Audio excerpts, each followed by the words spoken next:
Welcome, I'm Kathy Clawson. Please join me to learn easy quilting with the Westalee design templates and rulers. Let's get started. Today what I'm working on is called the Triangle Frenzy Table Runner, and this is what it looks like. Looks to be complicated. It really is not.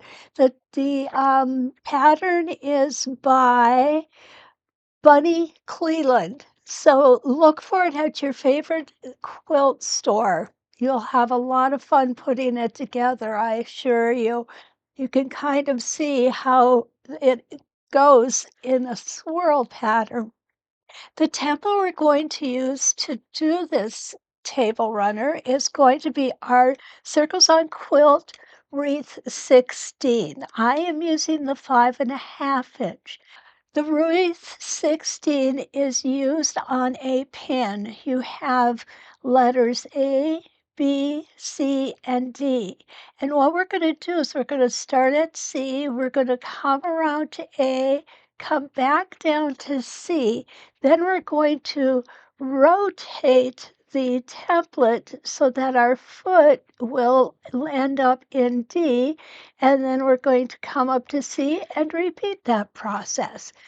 This Circles on Quilts Wreath 16 comes in a set of 5 templates, 3.5, 5.5, 7.5, 9.5, 11.5, works on 16 reference lines. And I'm going to go ahead, I'm going to start right here. I'm going to line up my vertical center line. We're going to put our foot down. I'm going to pull my bobbin thread up.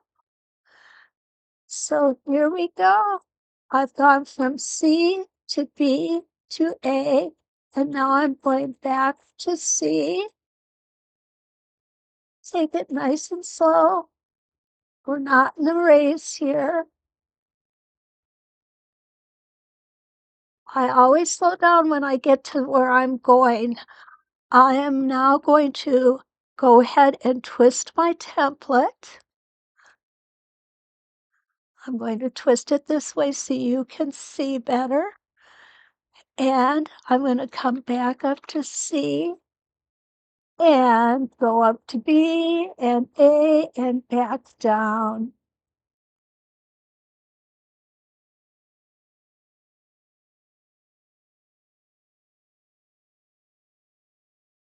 Okay, and here's our last rotation on our first design.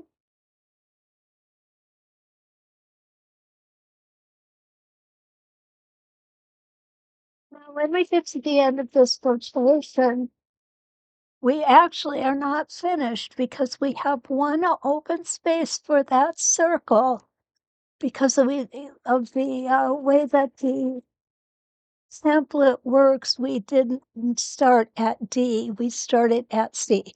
We could have started at D, and that would have kept us basically with a complete circle at the end of our rotations. So here we go, looking good. Now I'm going to go ahead and I'm going to do 16 more rotations. Here it is. So we've got 2 of these, and it looks like we're going to have plenty of room to go ahead and put our echoes on here. So let's do that next.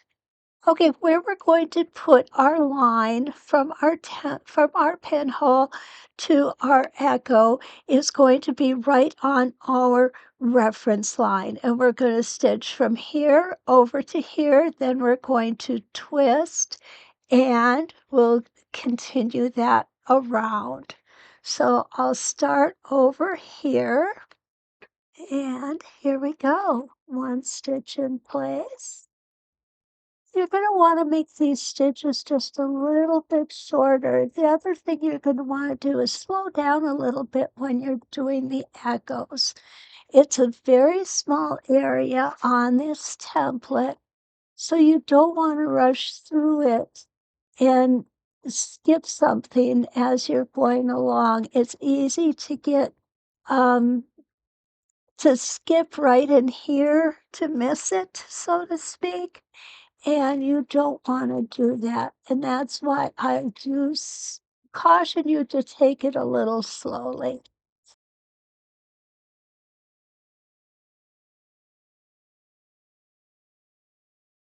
Okay, we're almost finished. This is the last one, and you're going to be surprised, even when slowing down, how quickly this is going to go. Isn't that beautiful, guys? I love it. And we're going to go ahead and bury those threads. So here it is. This is the main design, and I'm going to come back with a 12-inch arc, and I'm going to show you how I finished the rest of it. We're going to go ahead and we're just going to do a little extra stitching down here. And I'm using my 12-inch arc for that. I'm going to stitch here in this border area here. But I'm going to stop right here because this is too far out. And then I'm going to come back and I'm going to stitch around on the other side out just a little bit further.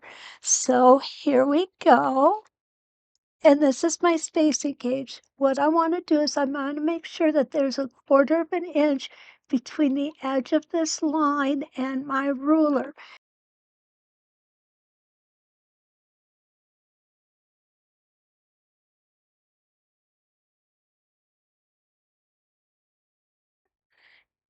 And this will be the last. I'm not going to go any further than this because this will run into our design and I don't want to do that.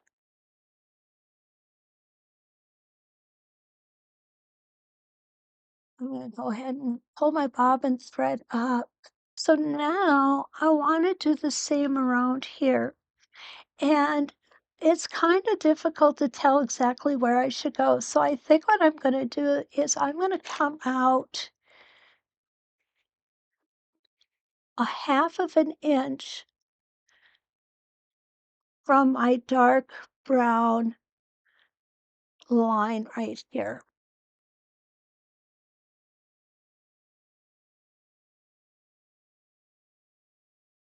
There we go.